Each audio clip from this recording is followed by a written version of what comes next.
guys, mag-harvest po tayo ngayon ng sili. Ayan yung sili natin. Harvest natin to. Ang dami. Ay, sobra ng hinog. Nangulubot na po. Nanguluntoy sa hindi ko na harvest kaagad.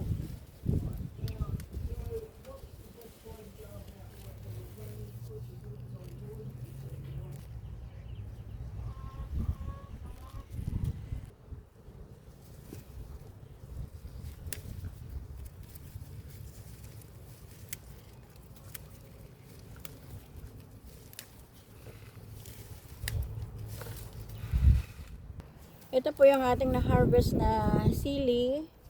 Diyan lang po yan sa isang pot na yan. Yan. Then, punta tayo sa isang pot naman. Ito naman po. Mas maliliit ito.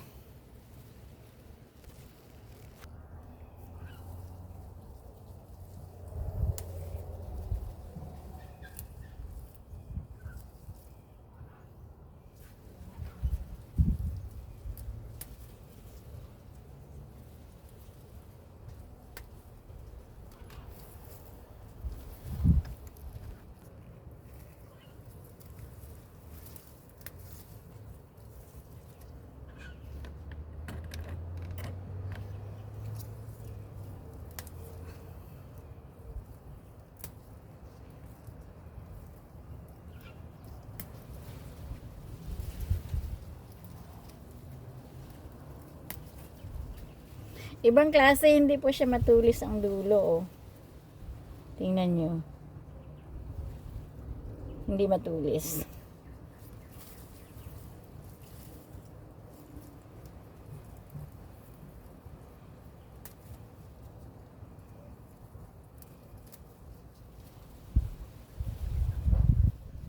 Magkakaiba po sila. Yung first na harvest ko, ito, malalaki.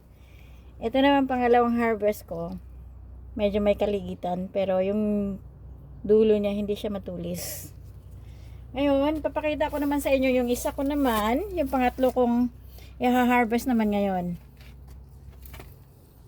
Ito naman po. Iba din siya. Parang ito yata yung siling kulikot. Ayan, maliliit, pino, pero matutulis. Ayan po.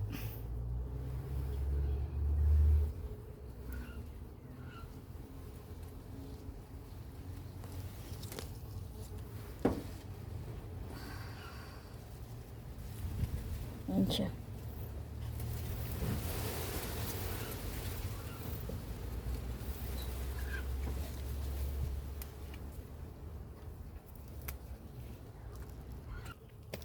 Harvest din natin yung talong. Dahil tayo yung magugulay mamaya. Meron siyang 3 bunga. Yung isa ang malaki. Harvest natin itong malaki. Makapal yung dahon. Ayan.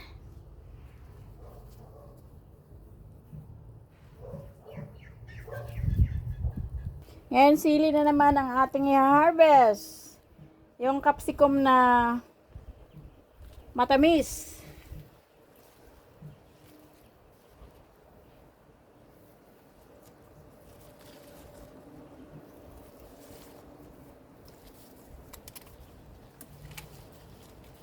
Lahat po ito nasa container lang po.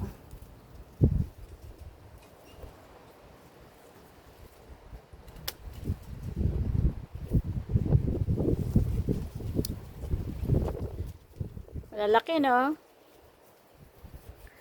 Marami pa siyang green, marami pang hilaw dito, oh.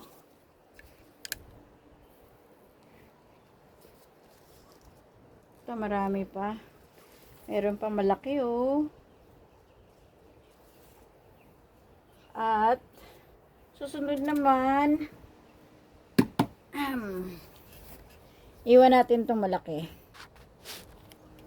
Ay, meron pa pala dito.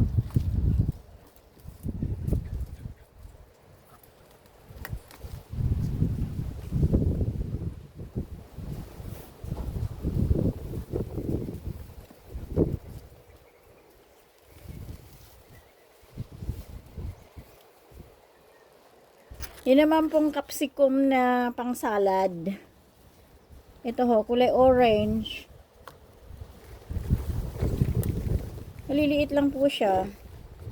Pero matamis.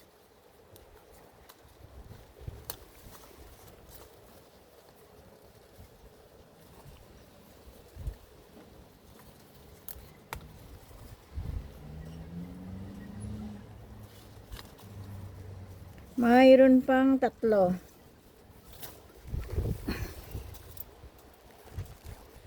Sunod naman, ito pong siling pang sigang. Tingnan nyo po, hitik sa bunga, oh.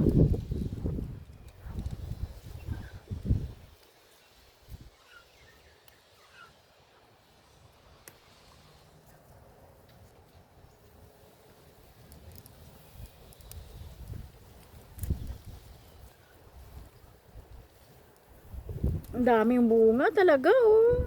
Wow!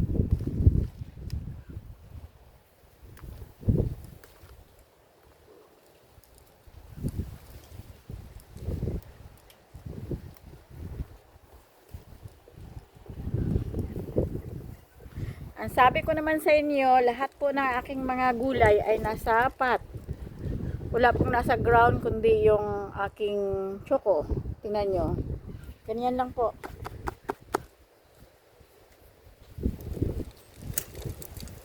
Ito po yung na-harvest natin. Kahit hindi pa ako tapos mag-harvest ng maliliit na sili,